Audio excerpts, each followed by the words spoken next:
ഹയോ. അപ്പോൾ നമ്മളെ വെള്ളിയാഴ്ചത്തെ ട്രേഡിൽ നമ്മൾ പറഞ്ഞ സപ്പോർട്ട് ലെവൽ വെച്ച് 25.85, 25,085 ലെവൽ ഏകദേശം സപ്പോർട്ട് ലെവലായിട്ട് നമ്മൾ പറഞ്ഞു. ആ കൺസൾട്ടേഷൻ ചെയ്തിരുന്നു മാർക്കറ്റ്, അത് നമ്മൾ പറഞ്ഞിരുന്നു അല്ലേ. അതിന് താഴത്താണ് മാർക്കറ്റ് ഓപ്പൺ ആയത്. അതിനുശേഷം നന്നായിട്ട് മാർക്കറ്റ് താഴത്തേക്ക് വന്നു. ആദ്യത്തെ 5 മിനിറ്റ് കഴിഞ്ഞപ്പോൾ തന്നെ നമ്മൾ ഫസ്റ്റ് സപ്പോർട്ടിലേക്ക് എത്തി. പക്ഷേ അതും അത്യാവശ്യം ബ്രേക്ക് ചെയ്യുന്നതായിട്ട് കണ്ടു നമ്മൾ. ആ സമയത്ത് നമ്മൾ ട്രേഡ് എടുത്തത് അത്യാവശ്യം നല്ലൊരു പ്രോഫിറ്റിൽ എല്ലാവരും ഇറങ്ങിയത്. പക്ഷേ രണ്ടാമത്തെ പിന്നീട് ഒരു കൺസൾട്ടേഷൻ കഴിഞ്ഞിട്ടുള്ള മൂവ്മെൻറ്റ് അതും കൂടി ഒന്ന് ക്യാച്ച് ചെയ്തിരുന്നു. കാരണം ഒരു നമ്മളൊരു നമ്മൾ പറഞ്ഞ അതേ റെസിസ്റ്റൻസിൽ വന്നിട്ട് ടച്ച് ചെയ്തിട്ടാണ് പോയത്. അതും ചെറുതായിട്ടൊന്ന് കിട്ടിയിട്ടുണ്ടായിരുന്നു ട്രേഡ്. അങ്ങനെ 2 ട്രേഡുകളാണ് നമ്മൾ വെള്ളിയാഴ്ച എടുത്ത്, 2 നല്ല പ്രോഫിറ്റിൽ ഇറങ്ങിയത്. പിന്നെ നാളത്തെ, അതായത് തിങ്കളാഴ്ചത്തെ ട്രേഡിൻ്റെ ലെവലുകൾ പറയുകയാണെങ്കിൽ കുറച്ച് വലിയ റേഞ്ചാണ്. സപ്പോർട്ടായിട്ട് വരുന്നത് 24,870, അതായത് ഇന്നത്തെ ലോ ബ്രേക്ക് ചെയ്ത് നമുക്ക് താഴത്തേക്ക് പോയി ട്രേഡ് എടുക്കാം. അത് 24,785 വരെ പോകും. പക്ഷേ എടുക്കുമ്പോൾ ശ്രദ്ധിക്കേണ്ടത് എന്താ വെച്ചെങ്കിൽ സ്ട്രിക്റ്റായിട്ട് സ്റ്റോപ്പ് ലോസ് നോക്കണം അടുത്ത് തന്നെ. കാരണം എന്താ വെച്ചെങ്കിൽ നമ്മൾ മാർക്കറ്റ് ഓൾറെഡി വീണ് നിൽക്കുകയാണ്. അപ്പോൾ ചിലപ്പോൾ ഡൗൺ ആയിട്ട് അതേപോലെ തിരിച്ചു പോകാനുള്ള സാധ്യത ഉണ്ടാവും. ആദ്യത്തെ ഒരു 5 മിനിറ്റ് കാര്യം നിങ്ങൾ നോക്കി വെക്കുക. അതിൻ്റെ മൂവ്മെൻറ്റിൽ നോക്കിയിട്ട് ഒന്ന് ഉറപ്പ് വരുത്തിയ ശേഷം മാത്രം ഡൗൺ സൈഡിലേക്ക് ട്രേഡ് എടുത്താൽ മതി. അത് ലെവൽ വെച്ച് ഇന്നത്തെ ലോ, അതായത് ലാസ്റ്റ് ലോ വെള്ളിയാഴ്ച ഉണ്ടാക്കി ലോ.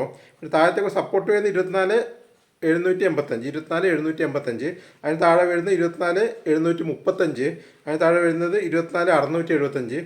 ഇത്രയും ലെവലുകളാണ് മെയിനായിട്ട് താഴത്തേക്ക് വരുന്നത്. മുകളിലേക്ക് വരുന്നത് 24,950, അതായത് അസ്വിങ് ഉണ്ടല്ലോ, അസ്വിങ്ങിൻ്റെ അടുത്ത്. പിന്നെ തൊട്ട് മുകളിൽ വരുന്നത് 25,000, 24,980, 24,980 മുതൽ 25,000 വരെ ഒരു 20 റേഞ്ച് ഉണ്ട്. ആ റേഞ്ചിനുള്ളൊരു ചെറിയൊരു റെസിസ്റ്റൻസ് സാധ്യതയുണ്ട്. അതിന് മുകളിലേക്ക് വരുന്നത് മുമ്പ് കൺസൾട്ടേഷൻ ആയിട്ടുണ്ടല്ലോ, ആ ലെവലാണ് 25,85, അതിന് മുകളിൽ 25,148. ഇത്രയും ലെവലുകളാണ് വരുന്നത്.